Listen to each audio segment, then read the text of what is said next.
Hi friends, நம்ம village குட்டி வாத் ஃபேமிலியில் இன்றைக்கி என்ன பார்க்க போகிறோன்னு பார்த்தீங்கன்னா, இந்த வத்தல் தான் எப்படி செய்யலாங்கிறத பார்க்க போகிறோம். இது வந்து என்ன வத்தல் என்னங்கிறத ஃபுல் டீட்டெயிலாக பார்க்கலாம். கொஞ்சம் சிம்பிளாகவே கொடுத்துருக்கேன். நீங்கள் நம்ம சேனல் புதுசாக வந்தால் சப்ஸ்கிரைப் பண்ணிடுங்க. மறக்காமல் கிளிக் பண்ண ஆளணும் வரும், அதையும் கிளிக் பண்ணிக்கோங்க. அப்போ தான் நான் போகிற வீடியோ உங்களுக்கு உடனே வரும். இந்த மாதிரி வத்தல் உங்களுக்கு வேறு ஏதாச்சும் வேணும்னா நம்ம கமெண்ட்ஸில் சொல்லுங்கள். வாங்க, இது என்ன வத்தல், இது எப்படி செய்யலாம் என்னங்கிறத நான் டீட்டெயிலாக சொல்கிறேன். வாங்க. இது வந்து பார்த்தீங்கன்னா, நம்ம சாப்பாடு மீதமுள்ள சாப்பாடில் வத்தல் செஞ்சது பழைய சாப்பாடுன்னு சொல்லுவோம். நிறைய பேர் சாப்பிட மாட்டாங்க பழைய சோறு சாப்பாடுனா. இப்போ வந்து இருக்கிறவங்க எல்லாம் சாப்பிட்றதே இல்லை. கேட்டால் நாங்கள் சுட சுட சாப்பிடுவோம் அப்படின்னு சொல்லிட்டு இப்போ நிறையா பேர் வந்து சாப்பாடுகளை நிறையா வேஸ்ட் பண்ணுறீங்க. அந்த மாதிரி வேஸ்ட் பண்ணாமல் இந்த மாதிரி வத்தல் போட்டு வச்சிட்டிங்கன்னா நம்ம எப்போ வேணாலும் எண்ணெயில் போட்டு பொரிச்சு சாப்பிட்டோம்னா செம்ம டேஸ்ட்டாக இருக்கும். நார்மலாக நம்ம அப்பளப்பெல்லாம் பொரிப்போம் பாருங்கள், அதே மாதிரி பொரிச்சிட்டு மிளகாய் பொடியும் உப்பும் லைட்டாக தூவிட்டு சாப்பிட்டிங்கன்னா செம்ம டேஸ்ட்டாக இருக்கும். சும்மா சாதாரணமாகவே நம்ம சாப்பிடலாம். இதை எப்படி செய்யலாங்கிறத பார்க்கலாம் வாங்க. பாருங்க, இது மாதிரி நான் சாப்பாடை நைட்டே ஊற வச்சுட்டேன். பாருங்கள், இந்த மாதிரி இருக்கும். இதை வந்து நீங்கள் முன்னாடியே ஊற வச்சிடணும். சாப்பாடு உங்களுக்கு நீங்கள் மதியம் சாப்பிட்டீங்க, இது போதும் அப்படின்னு நினைக்கிறவங்க அப்பயே கொஞ்சம் தண்ணி ஊற்றி வச்சுருங்க. ஏன்னா இப்போ இருக்கிற அரிசிகள்லாம் வந்து சாப்பாடு கொஞ்சம் சரியில்லாமல் போயிடும். கொஞ்சம் லேட்டாக தண்ணி ஊற்றுனீங்கன்னா கீழே வந்து சாப்பாடுக்கு அடியில் வந்து பார்த்தீங்கன்னா அப்படின்னு தண்ணி தேங்கி நிற்கும். அந்த சாப்பாடெலாம் வச்சிங்கன்னா ஒரு மாதிரி ஸ்மெல் அடிக்க ஆரம்பிச்சிடும். அப்புறம் சில சாப்பாடு அரிசியை வந்து பார்த்தீங்கன்னா அப்படியே நொசன்னு இப்படி கையிலேயே நம்ம எடுக்கவே முடியாது, அந்த மாதிரி ஆயிரும். அதனால நீங்கள் சாப்பிட்ட உடனே சாப்பாடு உங்களுக்கு போதும் அப்படிங்கல இந்த மாதிரி முன்னாடியே தண்ணி ஊற்றி வச்சிட்டிங்கன்னா இப்படி சாப்பாடு நல்லா இருக்கும். இந்த சாப்பாடை வந்து தான் வத்தல் நம்ம செய்ய போகிறோம். இப்போ இதுலேருந்து நம்ம எடுத்து சாப்பாடை புழிஞ்சு எடுத்துக்கலாம்.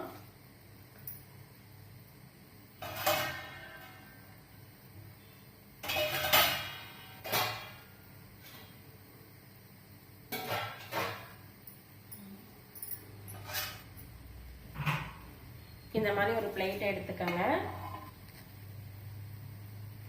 இந்த பிளேட்ல வந்து இந்த சாப்பாடை இப்படி புழிஞ்சுக்கோங்க. உங்களால எவ்வளவு புளிய முடியுமோ அவ்வளோ புழிஞ்சு எடுத்துக்கோங்க. எடுத்துட்டு இந்த மாதிரி வச்சுக்கோங்க. இல்லை நீங்க சாப்பாடு கஞ்சி எப்படி வடிப்போமோ அதே மாதிரி கூட வடிச்சுக்கோங்க. வடிச்சிட்டு இந்த சாப்பாடை இந்த மாதிரி எடுத்துக்கலாம்.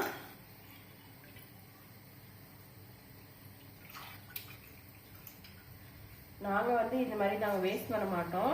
நாங்கள் கஞ்சி சாப்பாடு நல்லா சாப்பிட்ற ஆள் தான். எங்கள் வீட்டில் எல்லாருமே சாப்பிடுவோம். தயிரை ஊற்றி பிசைஞ்சு சாப்பிட்டாலுமே செம்ம டேஸ்ட்டாக இருக்கும். அப்படி இல்லைன்னா புளிஞ்சு தாளிச்சாலுமே செம்ம டேஸ்ட்டாக இருக்கும். எங்கள் வீட்டில் பெரும்பாலும் வந்து நாங்கள் இந்த மாதிரி சாப்பாடெலாம் வேஸ்ட் பண்ண மாட்டோம். எவ்வளோதான் நம்ம கரெக்டாக அரிசி போட்டாலும் கொஞ்சம் சாப்பாடு மீதமாயிரும். அப்படி தான் இருக்கணும். நம்ம வந்து பத்தாம போட்டுட்டோம்னா சாப்பாடு சரியா சாப்பிட முடியாது. அதனால கொஞ்சம் நீங்க எச்சாவே சாப்பாடு அரிசி போட்டுக்கோங்க. அதனால பிரச்சனையே இல்லை, வேஸ்ட் ஆயிரும் அப்படின்னு நினைச்சு கவலையெல்லாம் படாதீங்க. ஒரு கைப்பிடி சாப்பாடா இருந்தாலும் எடுத்து வச்சுக்கோங்க. ஏன்னா ஒரு கைப்பிடியிலையுமே வத்தல் நிறைய வரும். இவ்வளவுதான் இருக்குது அப்படின்னு சொல்லிட்டு கீழேயும் எடுத்து போட்டுறாதீங்க.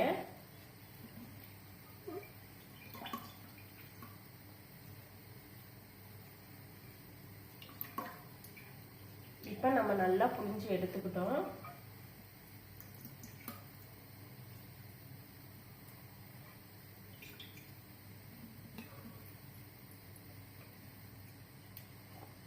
இப்போ இந்த தண்ணியுமே நீங்க வேஸ்ட் பண்ணாதீங்க. இந்த தண்ணியிலுமே நீங்க உப்பு போட்டு மோரை கலக்கி குடிச்சீங்கனாலுமே செம டேஸ்டா இருக்கும். இப்போ இதை எடுத்து தனியா வச்சிடலாம். இப்போ இதை எப்படி செய்யலாங்கிறத பார்க்கலாம். நீங்க சாப்பிட்றப்ப தெரியும் உங்களுக்கு. உப்பு போடாதவங்க இப்படி உப்பு போட்டுக்கோங்க. அப்புறம் லைட்டா காரத்துக்கு மிளகாப்பொடி போட்டுக்கலாம். இதெல்லாம் வந்து ஆப்ஷன் தான், நீங்க போட விருப்பம் இருந்தாலும் போட்டுக்கலாம், இல்லாட்டினா விட்டுருங்க. லைட்டா மஞ்சப்பொடி கண்டிப்பா போட்டுக்கோங்க. ஏன்னா கிருமிகளாக இருந்தால் செத்துரும் நம்ம வந்து காய வைக்கிறதுனால. இதுக்கு வந்து கொஞ்சம் சீரகம் போட்டுக்கோங்க. சீரகம் போட்டால் இன்னும் கொஞ்சம் நல்லா இருக்கும். இதெல்லாம் பிசையணும். இதெல்லாம் வந்து பிசைஞ்சுக்கோங்க. நீங்க கையால பிசைஞ்சாலும் பரவாயில்ல. இப்படி மத்தல் இருக்கு பாருங்க, இதை வச்சு இப்படி நீங்க அமுத்தி ப்ரெஸ் பண்ணிக்கோங்க. மிக்சியில மட்டும் அரைச்சிடாதீங்க. மிக்சியில அரைச்சிங்கன்னா மாவாட்டம் ஆயிரும், வேஸ்டா போயிடும். நீங்க இது மாதிரி மத்தல் இல்லைன்னா நீங்க பருப்பு கடைவோம் பாருங்களா, அந்த காலத்துல பருப்பு கடையிற கட்டை இருக்கு பாத்தீங்களா, அந்த இதுல கூட சட்டியில போட்டு இது மாதிரி கடையுங்க. இதுதான் கரெக்டான கண்டிஷன்ஸ். நீங்க வந்து மிக்சியில போட்டீங்கன்னா மாவு மாதிரி கொலன்னு போயிடும். அதுல வந்து செய்யறதுக்கு இந்த மாதிரி வராது.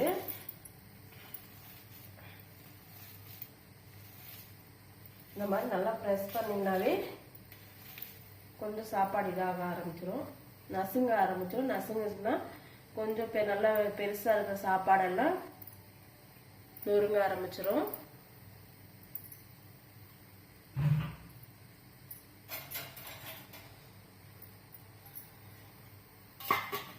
இதுக்கப்புறம் நம்ம வந்து கையில இப்படி பிசைஞ்சு விட்டுக்கோங்க.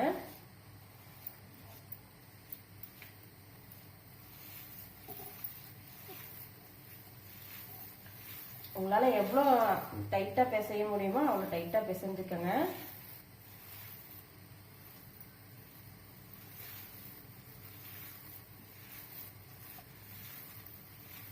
சாப்பாடு கொஞ்சம் குறைன்னு தான் இருக்கணும், ரொம்ப சைனிங்கா இருக்கக்கூடாது.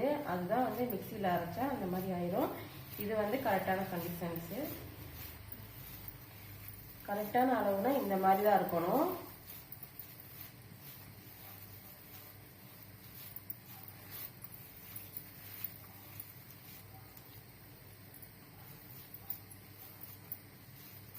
இது மாதிரி நல்லா பிசைஞ்சு விட்டுக்கோங்க. விட்டுட்டு நம்ம ஒரு பிளேட்டுக்கு இப்போ மாற்றிக்கலாம். இப்படி இந்த மாதிரி ஒரு பிளேட் எடுத்துக்கோங்க. எடுத்துட்டு இப்போ நம்ம இப்படி கொஞ்சமாக எடுத்துக்கலாம். கையில் எடுத்துட்டு இந்த மாதிரி கொஞ்சமாக நம்மளுக்கு எந்த சைஸில் வேணுமோ இப்படி எடுத்துக்கோங்க. இப்படி எடுத்துட்டு இப்படி ஒரு சைடாகவே வச்சுட்டு வாங்க லைனாக.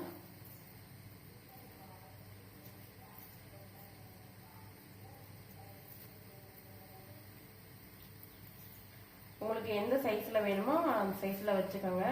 நீங்க பெருசா வச்சாலும் ஒரு பிரச்சனை இல்லை, இப்படி சின்னதா வச்சாலும் பிரச்சனை இல்லை.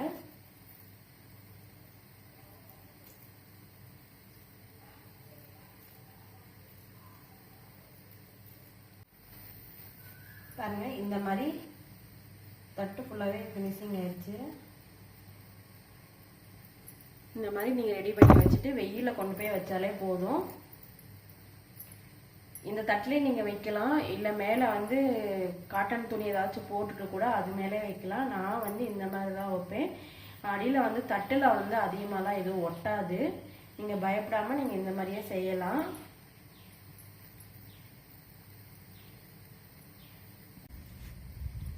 இந்த மாதிரி வெயில்ல காய வச்சிட்டிங்கன்னா நல்லா ஒரு நாள் இல்லைன்னா 1.5 நாள் அவ்வளோதான் வரும். அடிக்கிற வெயிலை பொறுத்து இருக்குது.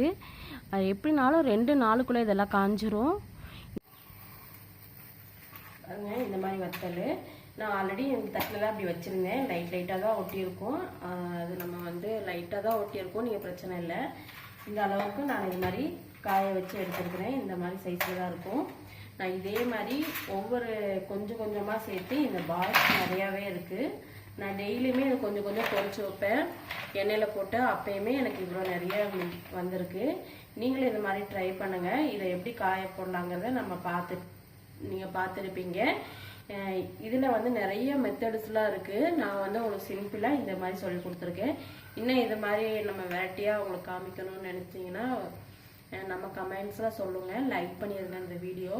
மறக்காமல் நம்ம சேனலை சப்ஸ்கிரைப் பண்ணிடுங்க. Thank you friends. நெக்ஸ்ட் வீடியோவில் பார்க்கலாம்.